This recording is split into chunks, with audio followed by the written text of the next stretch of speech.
여러분의 시간 5분만 투자하세요. 5분 사자 모쏠 코너. 안녕하세요, 박정호 변호사입니다. 안녕하세요, 페파솔입니다. 저희 이번에는 김 PD님께서 이제 궁금하신 게 네. 있다고 하셔서 뉴스에서 본 내용인데 여행을 뉴스에서? 갔어요. 스페인에 단체 여행객이 갔어요. 갔는데 짐이 안 나온 거예요. 그래서 결론적으로 여행 기간의 거의 한 10분의 9 이상을 자신이 싸간 짐 없이 매일 똑같은 옷 입고 사진 찍고 그죠? 속옷 안타깝다. 없어서 속옷 사 입고 맨날 호텔에서 빨아서 뭐 이렇게 여행을 끝냈다. 근데 이제 손님들은 여행사의 보상을 바라는 상황인 거고 그렇지 않을까요? 저 같아도 이럴 때 과연 보상의 책임 주체는 어디에 있나. 근데 문제는 뭐냐면은 한국에서 출발한 한국 항공사가 아니고 중간 항공, 그러니까 스페인 항공사였어요.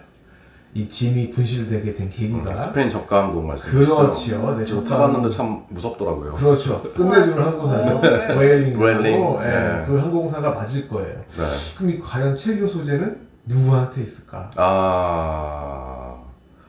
부엘링 항공 타고 착륙을 하잖아요. 음. 스페인 내리면 사람들이 환호해요. 왜? 무사히 내렸다.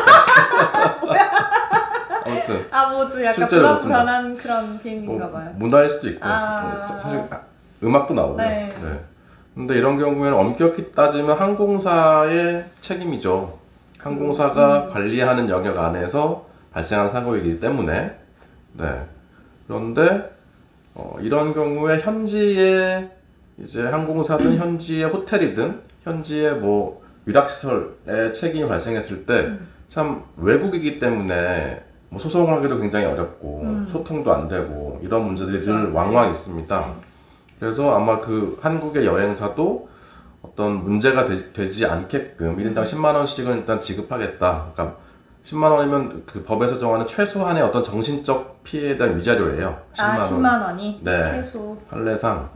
그러니까 예전에 뭐 KB국민은행이었나요? 여기서 이제 개인정보 유출됐었거든요.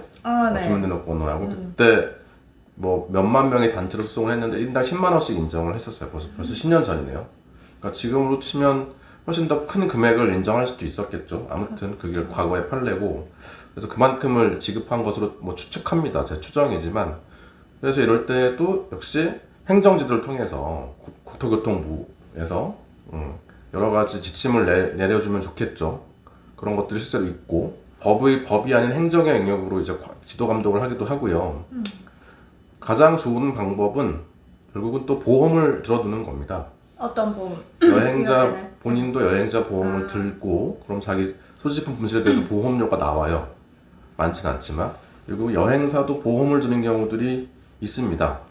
네, 왜냐하면 보험이라는 게 신기한 게 삼각관계거든요.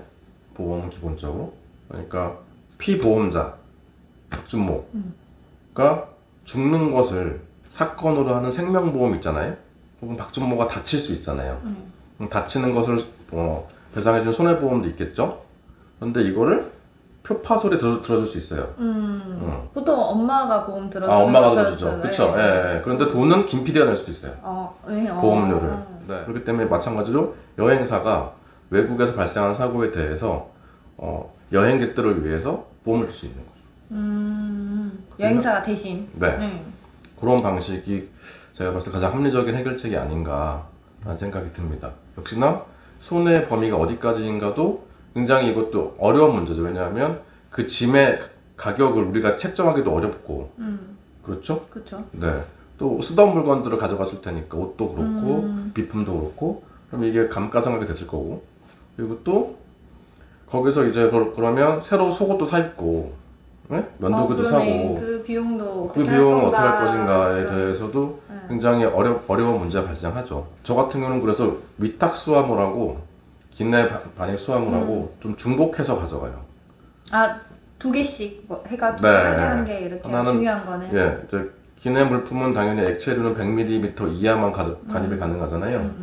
그리고 전기 면도기나 뭐 노트북은 당연히 갖고 타는 것이고 그래서 그러면 화장품, 속옷 이런 생필품들은 조금은 기내 수화물로 가져가고 대량은 다 위탁섬을 붙여서 위탁섬은 우리 분실될 경우를 대비해서 이걸로 어떻게든 버티기 위해서 박수를 드리고 싶습니다.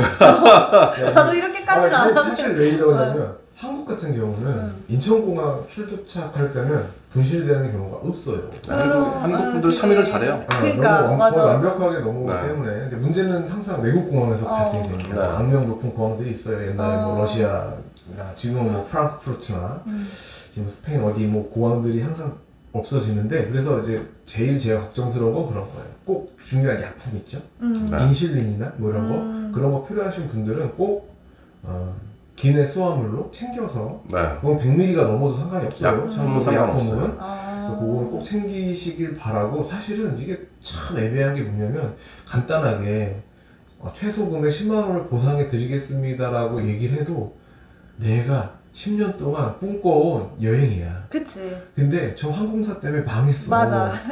그럼 그 보상을 그치. 어떻게 책정을 할 거냐라는 거예요. 그래서 인정. 그래서 저는 이제 어차피 여행사를 이용하시는 거고, 여행을 한다는 거는 무슨 일이 일어날지 모르니까 그런 거에 대한 생각을 좀 여행하시는 분들이, 여행객들이 미리 한 번은 생각해 볼 문제가 아닌가. 우리 여행이 항상 완벽하게 끝낼 수는 없다. 이제 우리가 그런 얘기를 하잖아요. 여행이 인생의 뭐 축소판이다, 뭐 이런 얘기를 하는데, 그냥 순탄한 인생이 있는가 하면 굴곡이 생길 수도 있어요.